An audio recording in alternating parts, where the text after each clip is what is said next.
Thank you. Oh, is this good? Do you have to turn it on? Yes, the whole idea is to look at the show with some of the artists and listen a little bit to the artists, perhaps responding to a few questions from me and possibly from other people. Some of you saw the exhibition already yesterday when we had a big preview.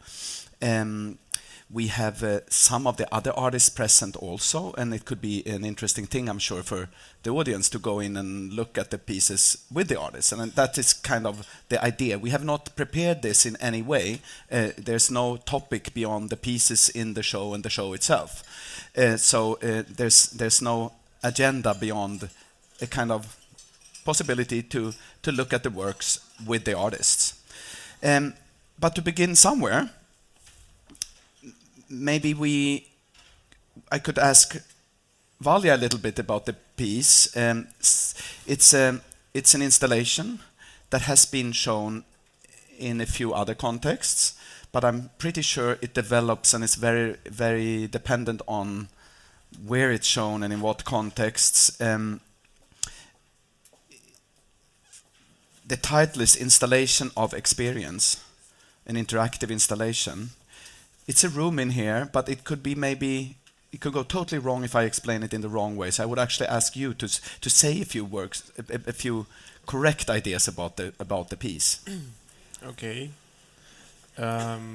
It's kind of a small room with automatic doors in the entrance, and everybody could come inside, and then he or she would be stuck in there. And yeah, and that's pretty the thing. I mean, that's all.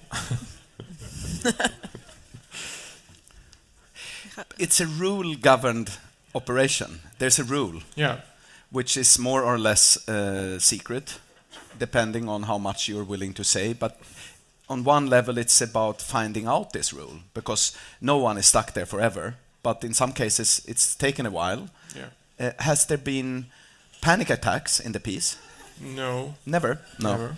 Because, I mean, I can talk from my own experience. I get panic attacks from elevators. I was once in a very small airplane and realized that I'm, thousands of meters up and I'm stuck in a little metallic box, and I kind of panicked. I don't do it normally, but it's something you cannot control if you have that tendency.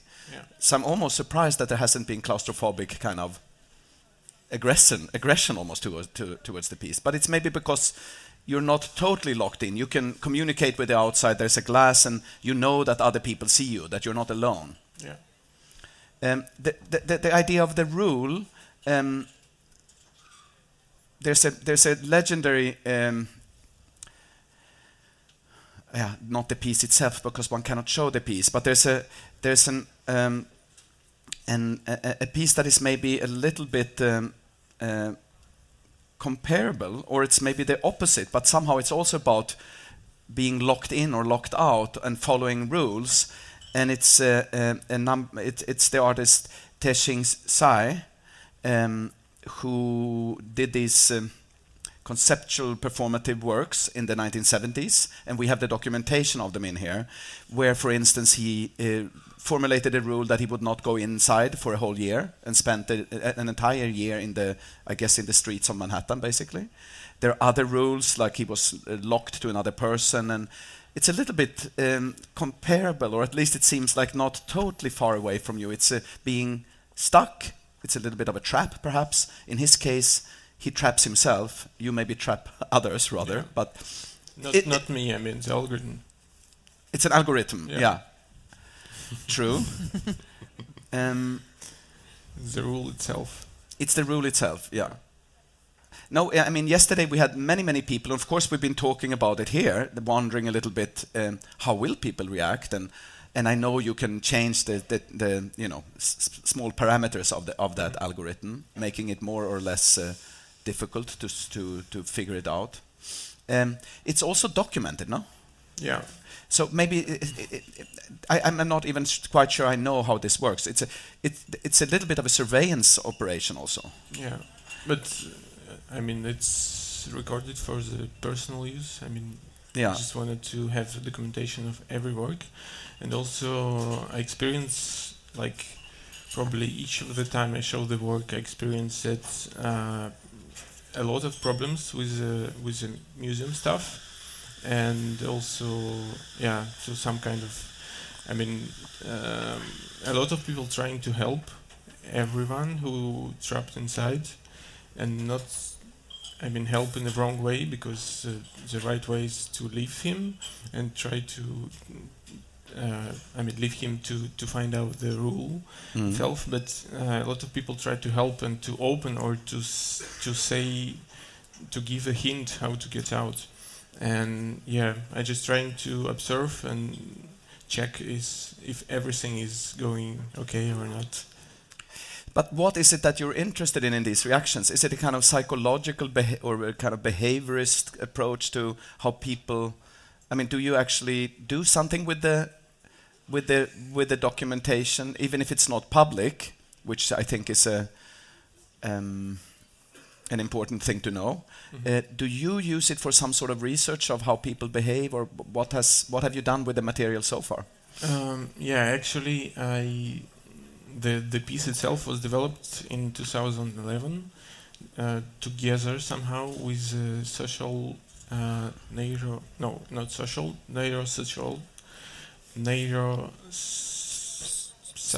psychologist or something. Psychologist, sorry. And it was kind of collaboration project, and more about we were trying to inspire each other to get some ideas. And we continue to work together like now. And last time I sent like 400 gigabytes of films to her to maybe to continue her research, but I don't know anything about it. I mean, so we'll see. Yeah. We'll see if there are other kinds of reactions in the capital of Sweden. And where have you shown it so far? In Paris?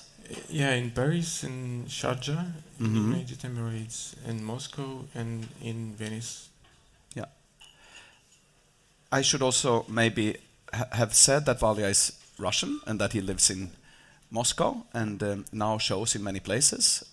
But that could be an interesting piece of biographical information. Maybe we stop this there, and and we will, there might be questions, and maybe questions also inside the work. I hope you can join us all when we go in and look at the show, because that's, I think, maybe even better than sitting here. Originally, we thought we could have done the whole talk inside the show. It's just a little bit too loud. There's too many works that involve sound, but that was my original idea, actually. Maybe Katja, we can ask you I could ask you a few things about the piece. We have one of your pieces. It's not in the show right now because it somehow didn't fit. We have a piece from the same series. And they are sculptural works, one thinks, but when you look very closely, or when you come closer, you realize that they are very, very flat. They are surfaces rather than sculptural objects. But they somehow seem to almost play with this, that the flatness and the volume, and they're all animals, and somehow very cute animals, almost as if they an algorithm. I know there are such things that are kind of algorithms that kind of explore what is it to be cute for a toy, for instance, like My Little Pony or something. They're almost like that they're so super cute. But maybe you can just tell us a little bit about the piece, what it is, and what it is that you're after.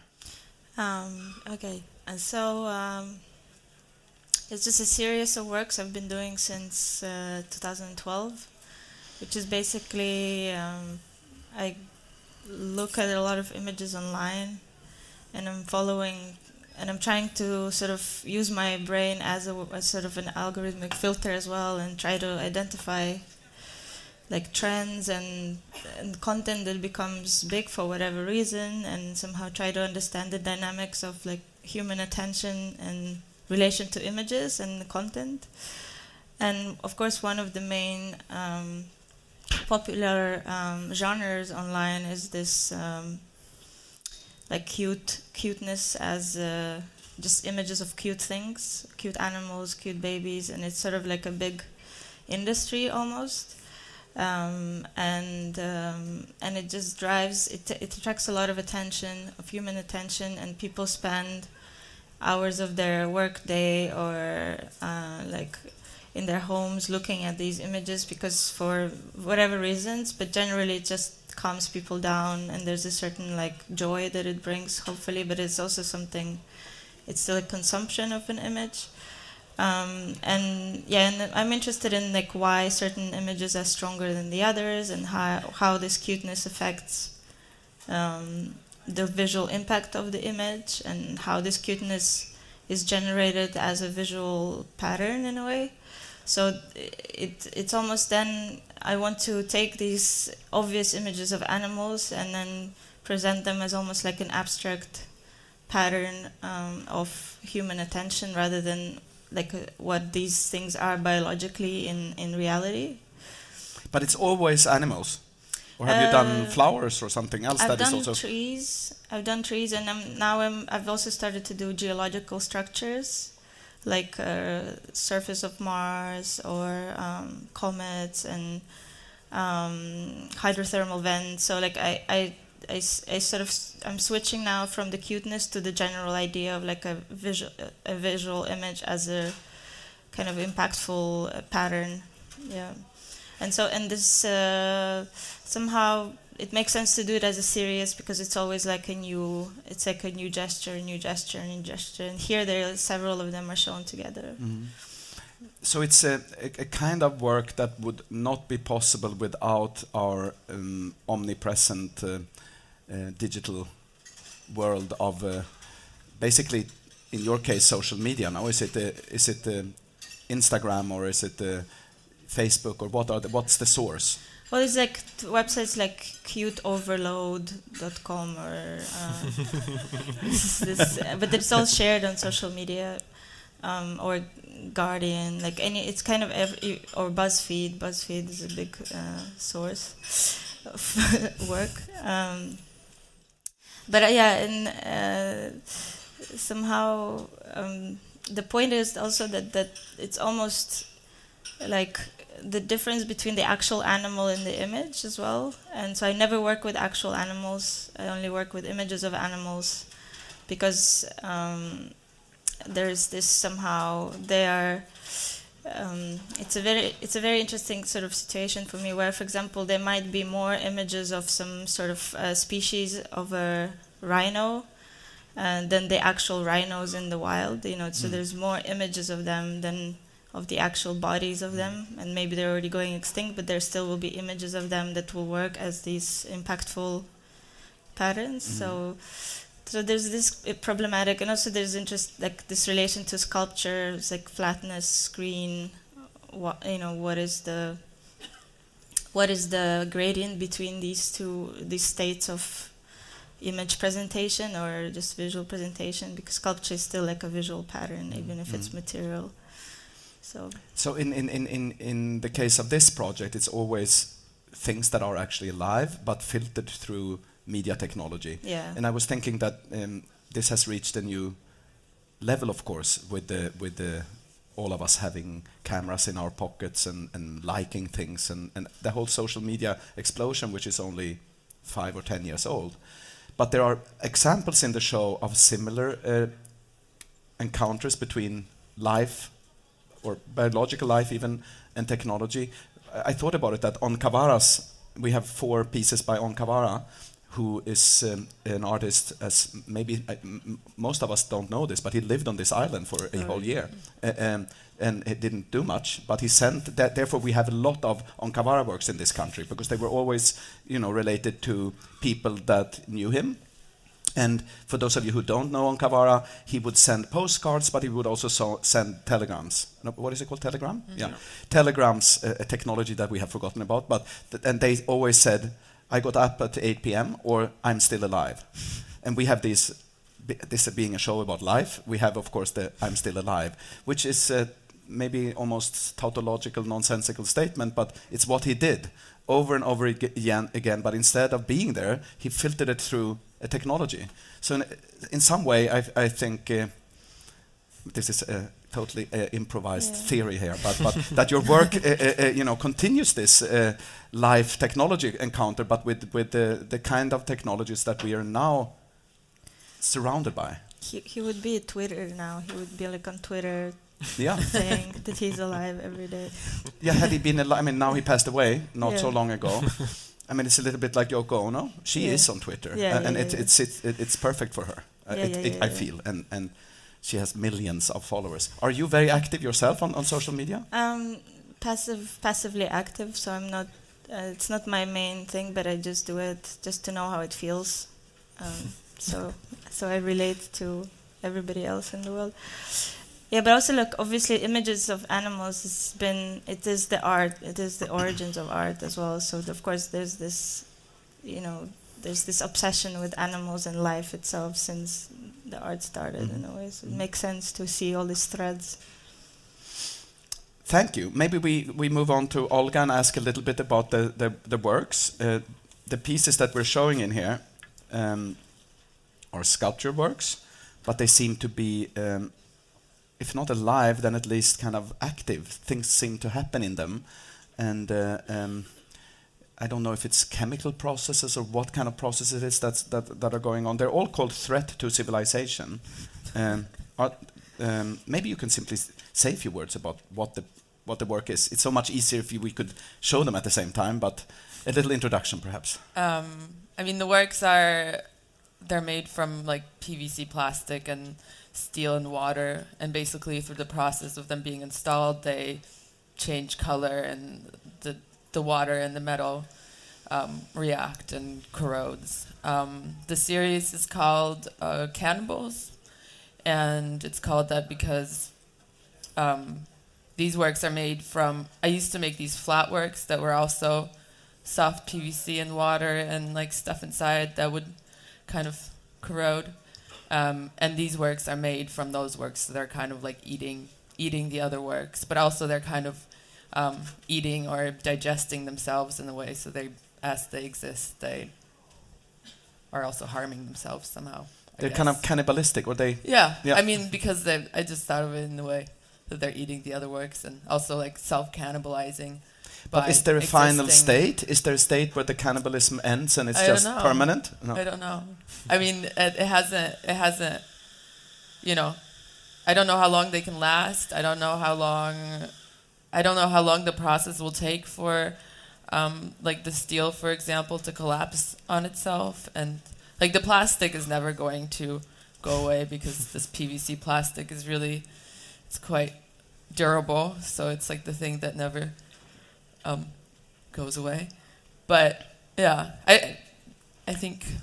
So it's a kind of process piece, but on the other hand, it has a permanent shape somehow. It's not a self-destructive piece like tingly or something. Yeah, it's not. I mean, it's never going to completely self-destruct. It's just going to get worse and worse. It's kind of bubble. There's an inside and an outside, and I feel I don't want to force links that are historical just because our show is about very young artists, but also lots of inspirational things, I hope, from other periods. The only artist I know has been interested in cannibalism and in these kinds of, cannibalism in a very metaphorical sense, but also in a psychological sense, is an artist, but the piece is not so relevant that we show here, but it's Lydia Clark, who's this Brazilian artist who was very interested in the kind of bubbles, balloons, containers, inside, outside, eating, incorporation, and what would you say? I mean, I didn't say that you're from Ukraine, right? But you have, as we can hear, been a lot in the US. Yep. And now you live where? Amsterdam. Berlin. Yeah. On your way to New York. Now I remember. Exactly. Yeah. And what would you say are starting points for you? Are there sources of inspiration that are obvious for you, or is it more? No, I don't know. It's really like life, I guess. Yeah. Just walking around and looking at things a lot of times. It's really a mix of different influences that kind of I don't know. I mean, these, like, I feel like it was almost like seeing puddles and rain, and then like seeing my pieces corrode in the rain, and then thinking about that somehow, and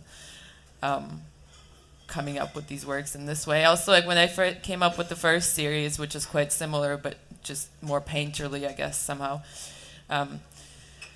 I just wanted to make something that was like very material and very physical, but also because I used to do a lot of video and sculpture together, so I wanted to also make something that was functioned somehow like a film or a video, so it would change over time and have this kind of like animated quality without having to use technology necessarily. Yeah. Valia, what would you say are your starting points? Is it art, or is it more scientific approaches to human behavior? Or where do you find inspiration for your work? I'm mostly interested in social psychology, and in kind of social psychology that's more related to technology, because there are not such a science right now, and I don't know, probably wouldn't be, because technology is developing really fast and faster than science could catch these changes according to the social and psychology fields. And yeah, like this kind of artificial situations that we know a lot, when new technology comes, or something artificial that doesn't exist before, like, I don't know, fonts or something, and you kind of need to develop some kind of relationship to this object or to this interface, and yeah, that's what. I think I talked to some people yesterday, and no one was. It was, of course, a lively kind of party-like situation at an opening, but so I think people enjoyed the piece. It was not aggressive; it was more like joy. That people tried to find out, and they were helped a little bit by people from the outside who, of course, couldn't understand what they said. But sorry. But it's more related to the games, and it's very important the context, because if you show it in a museum, of course, people enjoy and trying to play with it because they know what interactive installations are and what they have to try something. But if it would be shown in a different context, if you showed it at a railway station, I don't think people would enjoy it at all. Yeah, exactly. Being locked in, not missing the train, basically. Yeah. But have people written about it in a way that you find interesting? Do people see it as a metaphor for how society is today, and that we don't know the rules and we're locked in, and or what would be the kind of theoretical framework that you would expect? Don't know. Really. No, we'll see. Yeah. There are several artists who are here, actually, and some of them we weren't sure they would be here or not. Hisham Berelda is sitting right there, and I just think it's a little bit sad not to use the fact that you're here and ask you to say something. It's a piece, or a few works, and you have selected some that are also a little bit like your cannibalism, an ongoing process. It's maybe not eating that's going on, but it's some sort of chemical garden, or I don't know what to call it. Can you just say something about it? Yes, in fact, there are two little aquariums that, for me, I try to think them as painting, and in fact, they are made on the wall. All the chemical reactions were activated yesterday morning at 8 a.m. and they will evolve during all the exhibition, and at the end we throw everything away because we can't move them. If we move them, everything breaks, and it don't look like a landscape anymore. And so in all my work I try to really like to work like a painter, to have a practice every day. I made this since 10 years now, and I still continue every day at the studio. And just to change the knowledge that a painter could have on a canvas by a little flat aquarium, and be able to have to create landscape that evolve through time during the exhibition. And so I use the basic scientific protocol of measuring, weighting. So it's almost like painting with time. If you come back in a week, they don't look like the same. But I use science only as a tool. The goal is always pictorial. Simply, I love Turner, I love Ansel Adams, and I think that my generation, at the difference of the other before me, embrace past, and we are not anymore in conflict with our fathers. So it's just for me like painting, and I think that landscape is a bizarre word. It's something. It's a point of view of human on nature, and it's why I'm always on all my work working on landscape, because I think it's true that we can think the relationship between human and nature. So that's all. So Hisham is from Morocco, and but I presume your inspirations are from many places. Yes, it began with my parents that are scientists and are in love with morphogenesis, like a lot of other pieces like of Ernst Haeckel, this kind of drawing, all the forms that nature can create, and that even scientists nowadays have a lot of problems to explain. So we can put we know the equation of the shape of clouds, but like a very good scientist, Stéphane Doady, is working in France since 10 years on why and how the leaf of trees have this form. And we can go on the moon, but we can't have an equation that explains how these forms grow. So I'm very interested in how forms emerge. Mm. So what we've tried to do with this exhibition is not to create a show about art and science, but there are definitely places where technologies meet life, or our understanding of life. And if there is a kind of theory, or not theory, but a kind of thesis in the show, I would say that we seem to agree, at least the three curators, you and Carsten and I, that we don't really know what life is, and that we are, that there are many explanations about biological life and certain things that define, or more or less define, life, but it's not totally given that it's complete. Or rather, it seems clear that it's not quite complete. And the question would be if things today, now that we live in a world, we surround ourselves with objects that are very complex and seem to have their own thoughts built into them almost, or at least they're active. Mark Leckie has a piece here that is a fridge, a so-called smart fridge that communicates through apps and knows about itself, and it starts to develop a kind of almost delirium about itself. It's of course not that Mark thinks that smart fridge is alive, but it's maybe even more difficult today to think that it's to draw a line where life ends and where artificiality starts, or inorganic, or is there even inorganic life perhaps? Do you think, I mean, this is a totally impossible question, but do you think that our understanding of life, or that life itself, changes through our high-tech possibilities today? I mean, Katja, for instance, in your case, it's so clearly related. I mean, your work is so dependent on technologies that are only a few years old.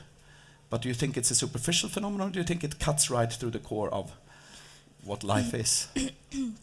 Yeah, I think for me the interesting part is that as you say, the self-awareness. If the fridge is not alive, its self-awareness comes from this ability to perceive the world and itself. So like this idea that you see, that there are machines that can see around us and they can process what they see. And so this engagement with the reality, where you scan the reality and you try to understand what it is, and you have this visual or audio or whatever response to it, it's kind of makes you sort of alive, in the sense that you are a matter that is interacting with your surroundings. So in that sense, like, I cut it as well through this perspective that it